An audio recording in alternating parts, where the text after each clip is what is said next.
When someone yells, "Get a job," then what would be the appropriate response? I'm actually interested in really productive ways to interface. Since this is Franklin Street, we have a lot of partiers go by. Some of them are really belligerent. Some are just kind of all over the place. I'd like to know more productive ways to interface and also ways to disengage. Like there are some people that's not the thing, not the time to engage with them. That can be really hard either way. So I would, if there's some information about that, I think that would be really helpful to this crowd because it's pretty constant. And these guys who are here, Evan's not here, but Stephanie, the guys who are here at night are having a hard time. I'd like to know about bringing the message out to the community, to elicit support or dialogue with people that have a negative view of what this is or don't know what it is, how to bring this broad general message that we all carry out into the community. I feel like the common thing all three of your questions have is how do we build connection? How do we create connection? And the very first piece of what we get to do is what's going on up here. Because whatever is going on up here, unfortunately, may be the first thing that comes out here. And we want to make sure that's going to be a contribution to actually creating connection. One of the things that we do utilize in being able to have dialogue is what we call nonviolent communication, which was simply Marshall Rosenberg put together a vocabulary of needs. If we do a needs-based language, we're going to be hitting the most common ground as fast as we can between two humans. Yeah? And so that's what we're looking for, right? We're looking for the common ground. The simplest possible way you can employ what we're talking about is three things. First, check before you engage in any conversation, check that your intention is actually to make a connection, that you're actually curious and willing to connect with this person as a human being. If you don't have that intention or that willingness, then the first thing you need to do is take a breath and check with yourself what's going on. That's not the moment to go engage if that's not your intention to connect. If it is your intention to connect, then you want to look at two different things. One is, look at the needs wheel and see what needs are up for you. What needs are the most present in your mind?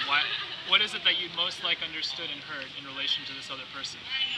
Maybe that's something you'll choose to say, or maybe that's just for yourself to know, and just take a moment and have that connection with yourself.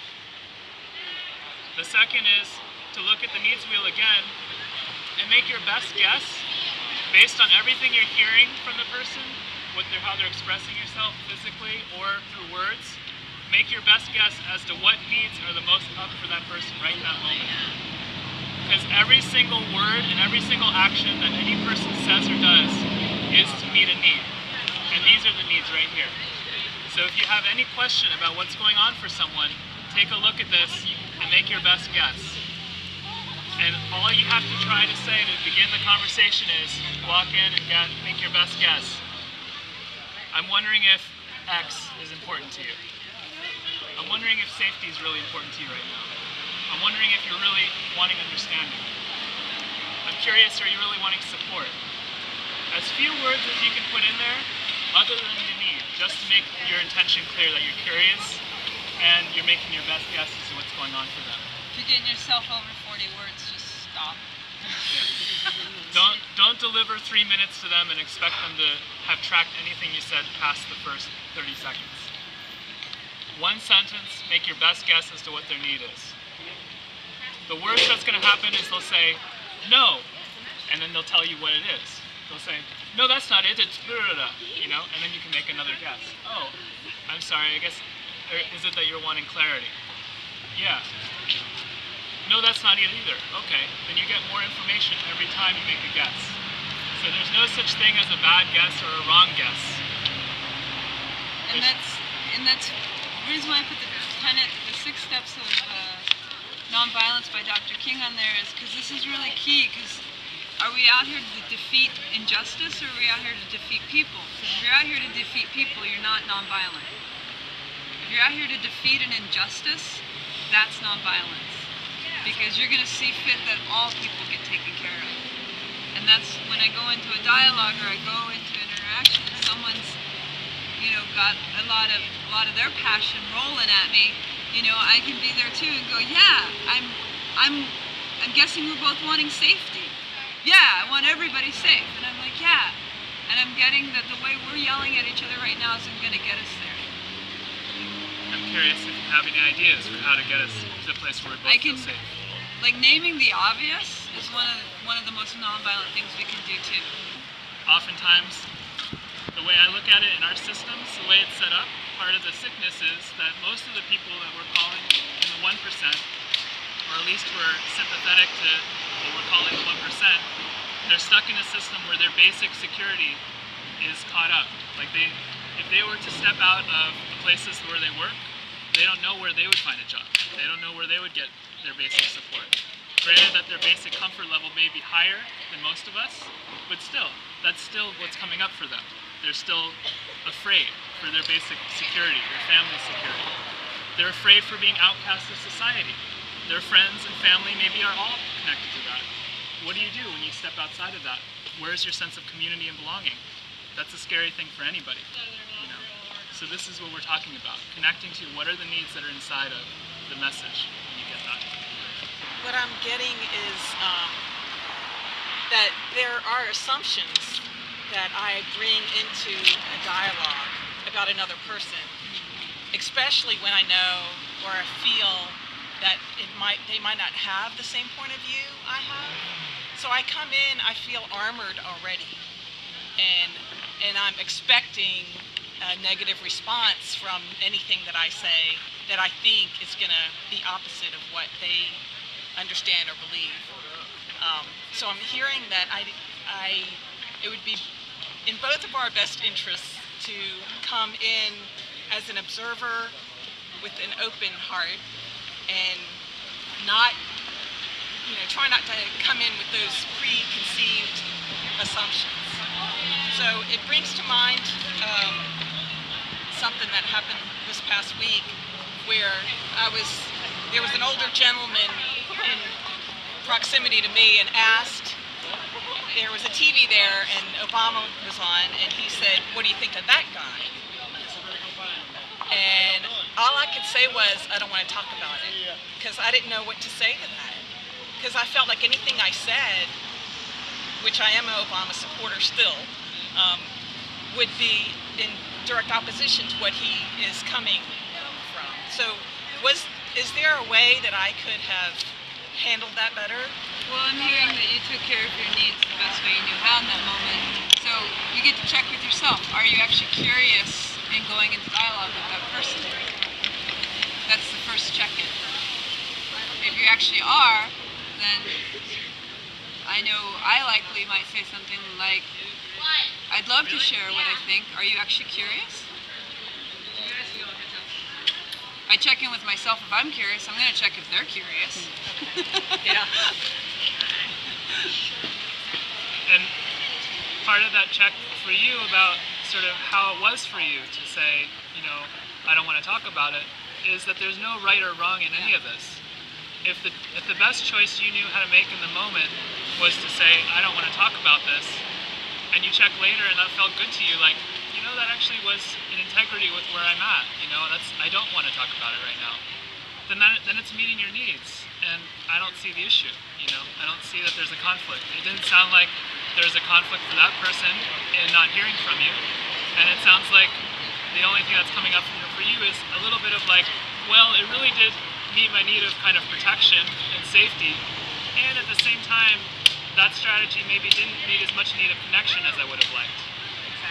And so it's like we get to do this internal assessment. It's like, okay, we can appreciate that we did something that it did care for certain needs, and so there's nothing wrong with your action. It did meet safety and protection, but not as much connection as you would have liked. And so we get to grow. How can we still be safe and protected and move into connection? And that's that place where you can choose, maybe you just say, are you actually curious? That keeps you safe, but it also invites connection. To expose myself, be vulnerable a little bit, I'm a terrible debater, and I don't really want to debate with people because I really don't know how. I hate it. You know what I mean? And but I still want to engage someone. But if I'm still uncertain about even my own stance on certain things, but I'm here because I think it's important, and I want them to know that. But I can't even say why. You know, and that's where I feel intimidated or may get aggressive. Like you're just being mean. You know.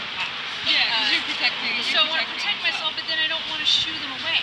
So, you know, I want to do that engaging, but I want to engage you, but I'm not a debater, okay? I'm not sure.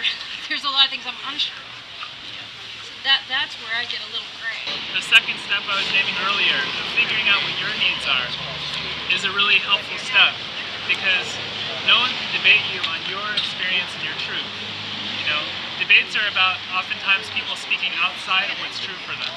They learn a lot of things that they read, and then they regurgitate that. But a person standing in their truth is the hardest thing to argue with, because they're just standing in their truth. So if you can identify, when you look at this wheel, what are the needs that are met for you by participating in this right now? You know, even just right now, take a look at the wheel and just take a look. What needs jump out at you as participating in this movement? What needs is it fulfilling for you to participate? Why are you supporting it?